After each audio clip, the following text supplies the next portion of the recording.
المشروب الصيفي المفضل عندي اللي انا بحبه جدا ومنعش ومبارد اللي هو البولو. تجوا عند كيوي كافيه من الاماكن المميزه في هاتاي وفتحت في مرسين بعد الزلزال. الطابع العام لهم هو الكوكتيلات اللي بيعملوها بشكل مميز كتير، لكن كمان هن جدا شاطرين بالمشروبات الصيفيه، ومن اهم هالمشروبات المنعشه اللي هو البولو اللي بيتكون من نعناع وليمون ونسبه عاليه جدا من الثلج اللي بيخليه يصير فروزن وشكله حرفيا بيجلب السعاده.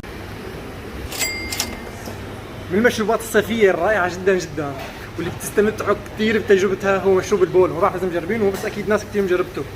اول احساس بياخذكم تحسوا حالكم على شط البحر بالمالديف، مستمتعين مبسوطين، كله ثلج.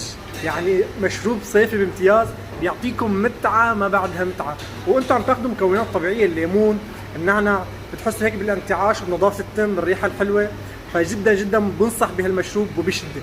عنوان كيوي هو المزتلي الشارع الفرعي بجانب كتاب سان. خليني احكي لكم، لا تنسوا المتابعه والتفاعل مع الفيديو. بامان الله.